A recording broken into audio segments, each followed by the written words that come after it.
Bonjour à tous, ravi de vous retrouver sur le plateau d'Assurance TV. En ce début d'année, nous allons parler personnalisation digitale et relations clients. Expérience émergente il y a 20 ans, la personnalisation est aujourd'hui un trait majeur du commerce, qu'elle prenne la forme de la customisation des produits, de l'essor du sur-mesure ou bien d'une personnalisation de la relation client. Nous allons aujourd'hui aborder uniquement le thème de la personnalisation digitale de la relation client sur le secteur de l'assurance, pratique qui permettrait non seulement de satisfaire des clients devenus de plus en plus exigeants, mais aussi de les fidéliser durablement. Nous allons d'ailleurs vous révéler ce soir quelques résultats d'une enquête intitulée « Personnalisation digitale et relations clients, jusqu'où peuvent ou doivent aller les assureurs », enquête qui a été réalisée en fin d'année, au mois de novembre exactement, auprès de 954 professionnels de l'assurance. Alors, pour les résultats de cette enquête et pour ce thème, nous avons le plaisir de recevoir Alexandre Laverdure. Bonsoir Alexandre. Bonsoir. Vous êtes responsable assurance de Pitney Bowes, c'est bien ça? Exactement, depuis 4 ans. Qui est un éditeur de logiciels mondial dans le secteur de l'assurance. Vous offrez des outils de personnalisation sur de nombreux canaux, mais aussi tout le long du parcours client. Alors Alexandre, vous avez souhaité vous associer à cette enquête, personnalisation digitale et relations clients. Tout d'abord, pourquoi cette initiative ? Tout simplement, comme vous le disiez, au sein de Pitney Bowes Software, on travaille sur justement l'amélioration du parcours client pour leur permettre d'être plus efficaces dans ces parcours. Alors des parcours, pas que clients d'ailleurs, des parcours internes, externes. Et on utilise deux grandes armes, nous, au sein de nos outils pour ça, que sont la personnalisation et l'interactivité. Donc, assez naturellement, on avait déjà une certaine vision de notre côté, et le marché de l'assurance étant un de nos plus gros marchés, ça nous intéressait de s'y associer pour avoir leur retour pour certains de nos clients, mais de manière plus globale du secteur, finalement. Du secteur, pour le marché. Et bien, vous avez bien fait. Donc, on va aborder d'abord l'aspect général. Vous n'allez pas tout nous dire, puisque cette enquête sera publiée ultérieurement dans tous ces détails. Mais une question assez générale qui concerne les clients, les clients assurés. C'est notre objet. Est-ce qu'ils ont conscience, ces clients, est-ce qu'ils comprennent aussi la personnalisation de la communication ? Alors, c'est assez marrant comme question parce que justement quand on regarde le retour qui nous a été fait par ces professionnels, eux à 72% considèrent que les clients ne comprennent pas obligatoirement ce qu'est la personnalisation. D'accord. Alors, qu'est-ce qu'on met dedans ? Parce que c'est vrai que la personnalisation, c'est large. Ça peut aller de la personnalisation de la relation jusqu'à la personnalisation des produits. Nous, on parlait vraiment de la personnalisation de la relation. Et je pense que sur cet aspect-là, en fait, les clients... Alors, est-ce qu'ils comprennent tout ce qu'on est capable de faire ? J'en suis pas obligatoirement certain, mais au moins est-ce qu'ils comprennent ce qu'ils n'ont pas en termes de personnalisation aujourd'hui ? Oui, ils en font même des remontées.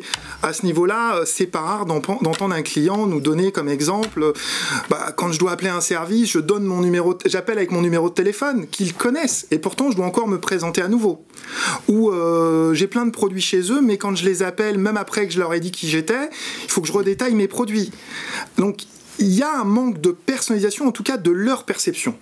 La perception des assurés. Et des assurés, exactement. Donc je pense, comme je disais, ils ont au moins une perception de ce qu'est la non-personnalisation.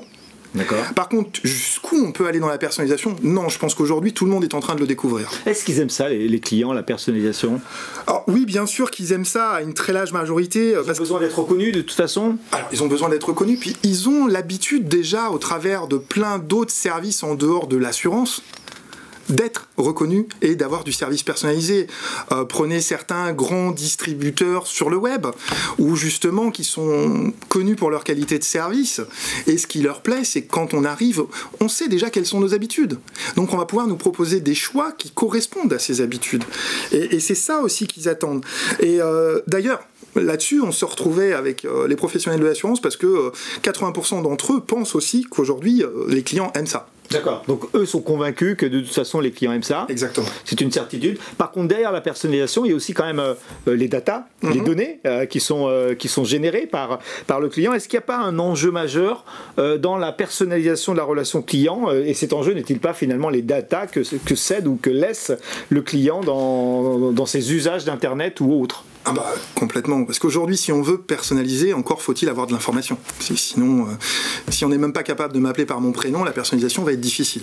De la donnée... du prénom. Ah mais au-delà du prénom, de la donnée aujourd'hui, un assureur, tout comme un banquier, sont des sociétés qui ont potentiellement énormément d'informations sur leurs clients. Après, est-ce qu'ils en ont une vision aujourd'hui unique? On en a beaucoup entendu parler de ce concept, mais pendant très longtemps, un assuré, c'était un ensemble de contrats. Est-ce que c'était facile d'associer tous ces numéros de contrat à une même personne? Un individu. Aujourd'hui, on voit des choses. Il y a des beaux axes d'amélioration, il y en a même quelques-uns qui y sont, ou presque. C'est un marché historique, donc... Ils y sont ou ils vont y venir Il y en a qui ont fait des très belles démarches. Est-ce que tous les produits sont déjà pris en compte dedans? Pas encore. Je suis pas complètement sûr, mais entre autres parce que la plupart des assureurs sont des boîtes historiques. Des produits, ils en ont depuis un certain temps sur des systèmes d'informatique divers et variés, et ça veut dire être capable de réunir les informations de l'ensemble de cette complétude de sources. C'est loin d'être simple. Donc on est nous aussi capable de les aider sur ce type de sujet.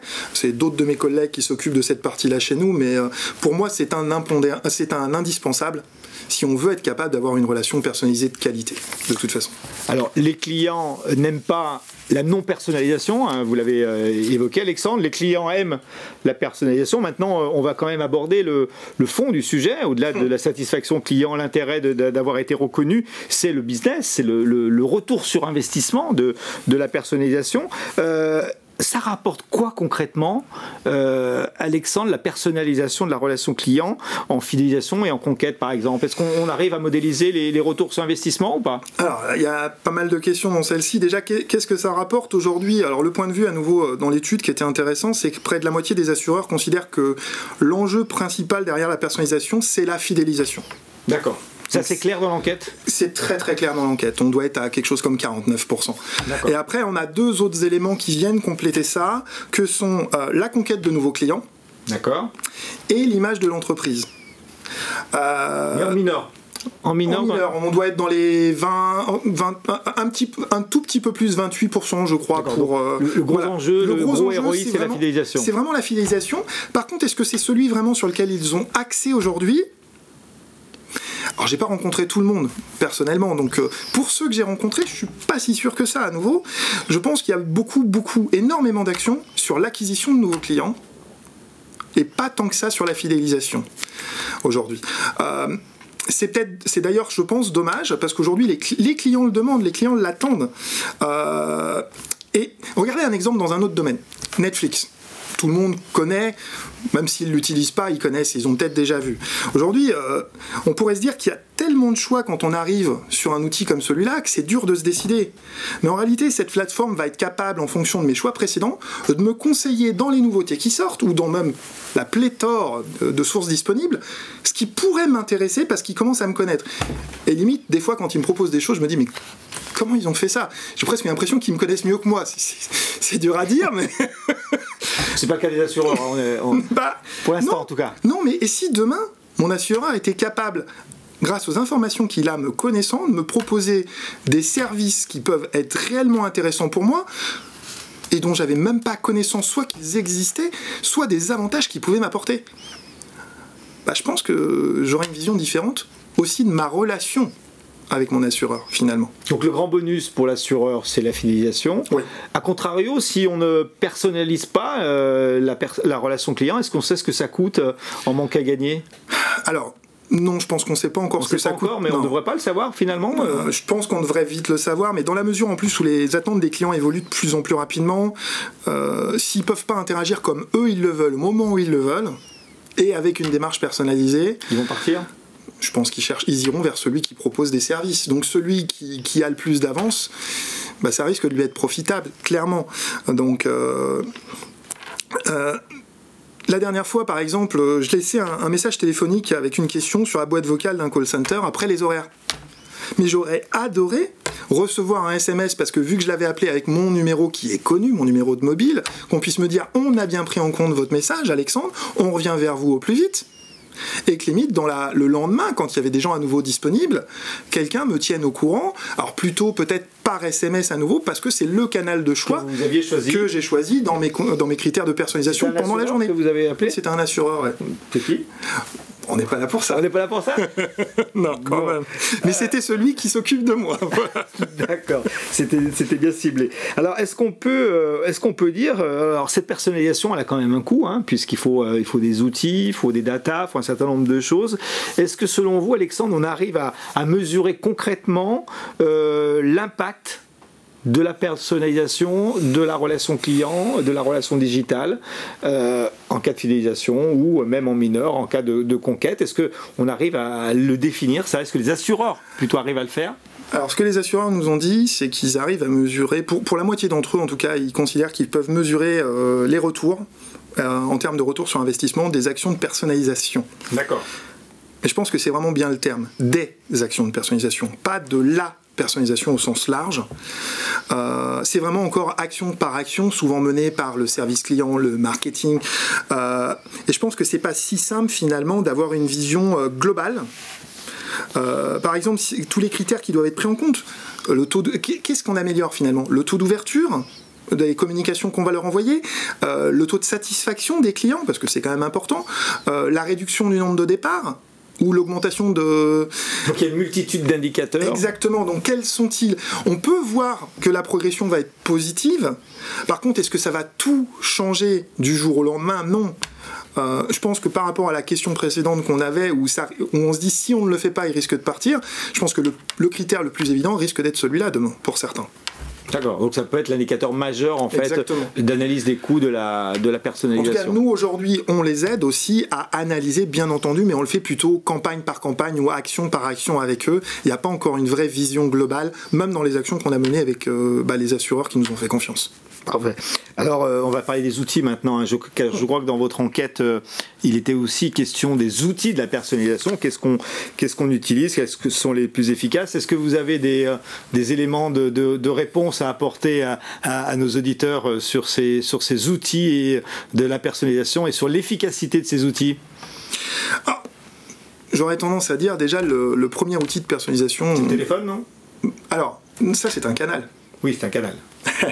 Donc justement, les outils, c'est ce qui va nous permettre, entre autres, de communiquer sur un ou plusieurs canaux. Donc de toute façon, plus je vais avoir la possibilité de pouvoir gérer nativement du vrai multicanal, omnicanal, peu importe les termes qu'on met dessus, on a tout entendu, je pense, à ce niveau-là. Mais en tout cas, c'est surtout aussi les rebonds de l'un vers l'autre, comme l'exemple que je prenais tout à l'heure. Laisser un message sur une boîte vocale qui va faire qu'on va m'envoyer un email, par exemple, et le lendemain m'envoyer un SMS, parce que tous les canaux sont disponibles, ils peuvent interagir.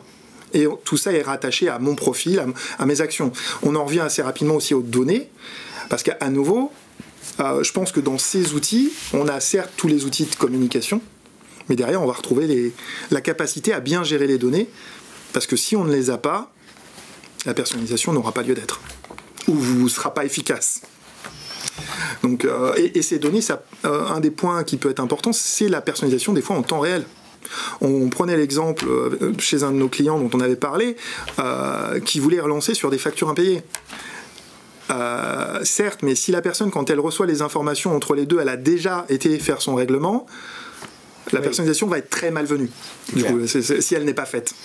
Donc il n'y a pas d'outil majeur de la personnalisation qu'on pourrait évoquer? Alors, moi j'aurais tendance à dire si, j'espère qu'on en a un chez nous qui est un petit peu majeur, parce qu'on innove aussi sur les canaux, au-delà de pouvoir faire du multicanal, j'avais prévu peut-être qu'on en parle un petit peu plus tard, mais c'est la vidéo. Aujourd'hui c'est un canal qui plaît beaucoup déjà en termes d'usage, mais qui était plutôt sur de l'usage le même pour tout le monde. Typiquement publier sur sa chaîne YouTube des explications, des choses comme ça. Mais si on peut faire en sorte que cette explication soit adaptée à la personne qui va être en train de la regarder, et limite qu'on peut aussi interagir, les deux éléments que je donnais en introduction, finalement, la personnalisation et l'interaction, parce que la personnalisation est ce qui va intéresser la personne, l'interaction c'est ce qui va nous permettre de la garder concentrée et d'avoir son avis, de récupérer encore plus d'informations comportementales ou de retour. On peut interagir avec la vidéo? Alors oui, on peut interagir avec la vidéo maintenant. C'est une question... Alors, c'est pour le secteur d'assurance, j'entends. Hein. Pas pour le secteur d'assurance. Il y en a qui le font. Il y en a déjà qui le font. Aujourd'hui, entre autres, on a eu la chance qu'AXA nous fasse confiance là-dessus. D'accord. Et s'en servent aussi bien pour de la relation B2B d'ailleurs, pour commencer, avec son réseau de distribution, que B2C. Bien entendu, pour proposer, pour avoir des retours clients et entre autres voir la pertinence de certaines offres quand ils les lancent auprès des clients. L'email est aussi un outil de personnalisation d'une certaine façon où on peut avoir une relation très personnalisée. Tout outil de communication peut être aujourd'hui une source de personnalisation. L'email c'en est un, mais après tout, aujourd'hui, qu'est-ce qui empêche aussi d'avoir un canal par, je sais pas, Messenger, un canal par WhatsApp. Mais à nouveau, je peux soit avoir une personne humaine, soit pourquoi pas avoir un chatbot qui va savoir utiliser mes données, interagir avec la personne, et à tout moment, d'ailleurs pouvoir détecter sur ma demande ou en fonction de ce que j'ai dit, qu'il serait peut-être temps d'ailleurs de remettre un humain dans la boucle. Personnalisation n'empêche pas l'humain, loin de là, hein, dans les outils. Alors, Alexandre, vous travaillez avec les marques du secteur de l'assurance, hein, puisque vous êtes responsable de ce secteur au sein de Pitney Bowes. Où est-ce qu'on en est vraiment ? Question personnalisation de la communication digitale. On en est à quel état? Est-ce que selon vous ça avance assez vite? Est-ce que la personnalisation est vraiment ancrée dans la culture des entreprises du secteur de l'assurance? Et est-ce que d'un point de vue opérationnel c'est en marche? Alors, est-ce que la personnalisation aujourd'hui est ancrée? Je pense que ça y est, oui, on y est. Aujourd'hui, en 2020, on y est. Oui, on y est. Moi, j'ai vu beaucoup de changements l'année dernière.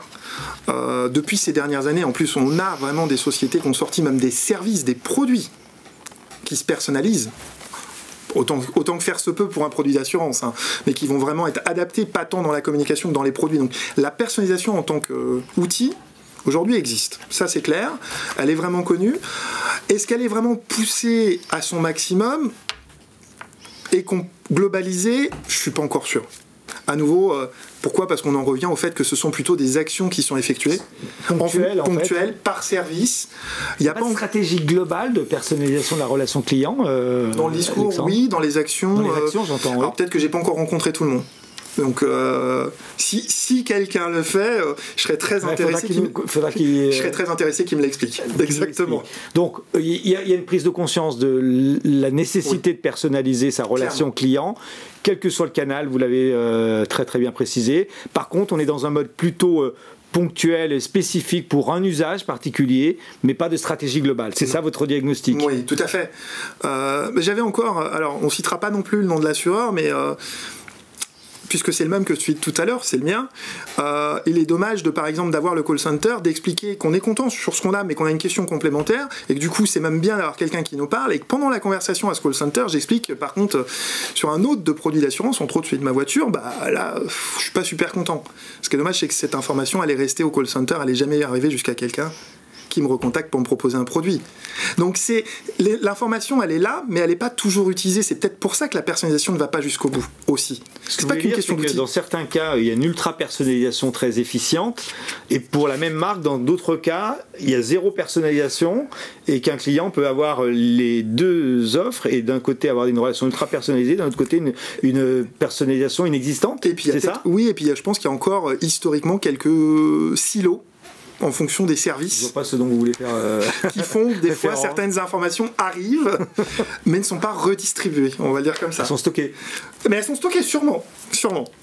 D'accord. Donc on n'est pas encore dans une dynamique opérationnelle, j'entends, globale de personnalisation sur l'ensemble d'une ligne produit en fait pour une marque. Non, pas complètement. Nous, je sais, on commence à avoir des conversations de ce type.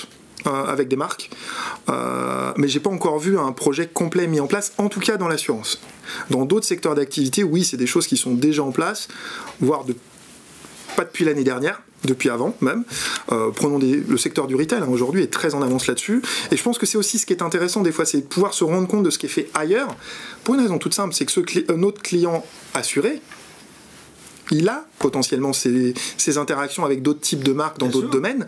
Et du coup, il devient aujourd'hui exigeant et il s'attend à avoir la même chose. Le même niveau de personnalisation. Avec l'ensemble des gens, des sociétés avec lesquelles il interagit, dont son assurance. On retrouvera d'ailleurs les résultats de cette enquête ultérieurement dans l'assurance en mouvement et dans d'autres publications, donc vous les aurez intégralement. Maintenant, on va aborder, si vous êtes d'accord Alexandre, ce que vous faites vraiment vous, au sein de, vous l'avez un petit peu évoqué dans le cadre de cette discussion spontanée, mais qu'est-ce que vous apportez concrètement aux enseignes du secteur de l'assurance ? Alors nous, on est un éditeur de logiciels, donc on a un ensemble d'outils, mais on a voulu se positionner un petit peu différemment, justement. C'est d'abord, on va essayer d'amener une connaissance vraiment, grâce à une connaissance de leur métier, de pouvoir se poser avec eux et de réfléchir sur comment ça fonctionne aujourd'hui, ce qu'ils aimeraient pouvoir améliorer dans un parcours, dans une relation plus globale. Et la force avec les outils qu'on a derrière, c'est qu'ils sont simples d'utilisation, ils sont rapides à déployer, même des utilisateurs métiers, pour certains d'entre eux, pour certains de ces outils, vont pouvoir s'en servir, et surtout, ils s'intègrent facilement dans des environnements divers et variés, parce que on nous a pas attendu, et ce qu'il faut venir aujourd'hui, c'est pas tout révolutionner, c'est compléter ce qui est déjà en place, finalement. Et je pense que l'un des enjeux majeurs, il est là, et en tout cas, c'est pour ça que nous, on s'est positionné de cette manière-là. On a vu l'enjeu sous cette forme-là. Pouvoir apporter ces vraies démarches innovantes, tout en s'intégrant dans un existant pour venir le compléter. On va arriver quasiment en clôture de cette interview, Alexandre. Alors, vous parlez que relations clients, généralement. Vous parlez qu'au secteur de l'assurance. Donc, une question me vient spontanément à l'esprit. Pour vous, c'est quoi l'enjeu majeur à venir de la relation client ? C'est la personnalisation ou ça va bien au-delà de ça ? C'est la personnalisation et puis ce qu'on va pouvoir en faire. Je donnais un exemple tout à l'heure, mais finalement, moi je suis un grand rêveur. Et je le disais, et si mon assureur demain était capable de tellement bien me connaître, qu'il puisse m'aider à connaître et comprendre mes besoins mieux que moi je le fais, pour savoir les services dont je vais avoir besoin, et je dis bien services finalement, pas que les produits d'assurance, les services, les produits potentiellement à y associer, pour m'aider à me protéger, alors que dans des cas où je ne sais même pas que j'en avais besoin finalement. Et ça, je pense que ça peut être l'enjeu. C'est qu'on l'a tous entendu. Un rêve, alors c'est un enjeu que vous. Au début c'est un rêve, mais je pense que ça peut devenir un enjeu. Après, moi je travaille avec les assureurs, je ne suis pas un assureur, donc je ne peux amener que des idées aujourd'hui. Des projets, mais donc c'est anticiper vos besoins, c'est ça, anticiper et comprendre mes besoins pour être capable, parce que justement ils apprennent à très bien me connaître, ils ont suffisamment d'informations avec moi pour me proposer le bon service au bon moment. Nous on l'avait vu dans une autre étude qu'on avait menée au niveau international. Oui. Aujourd'hui, les clients sont tout à fait d'accord pour partager leurs données.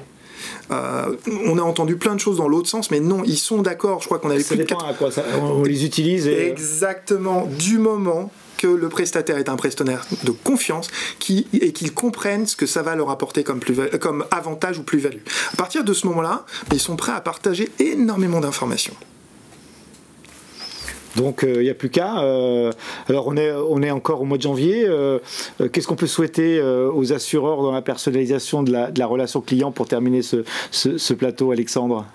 Waouh. De personnaliser à l'extrême l'ensemble de leur relation client, de toutes les étapes de leur relation client. Peut-être d'essayer de le faire beaucoup plus sur les clients en place. Que sur les clients existants, que sur l'acquisition. Je pense que la conquête aujourd'hui, comme je disais, beaucoup de choses a été fait. Je pense qu'il y a quelques sujets qui pourraient être très très intéressants à travailler aujourd'hui sur les clients existants. Et d'ailleurs, je serais très heureux de ne serait-ce qu'échanger avec eux si ça les intéresse, parce que le sujet est vaste. Merci Alexandre, c'est tout. Pas d'autres messages à apporter au secteur de l'assurance. À part, n'hésitez pas, on sera toujours heureux d'échanger avec vous. On communiquera les résultats de l'étude. Bien sûr, et on communiquera les résultats de l'étude. On en reparlera. Écoutez, Alexandre Laverdure, merci d'avoir été présent sur ce plateau. Merci à vous. Merci, à très bientôt sur Assurance TV.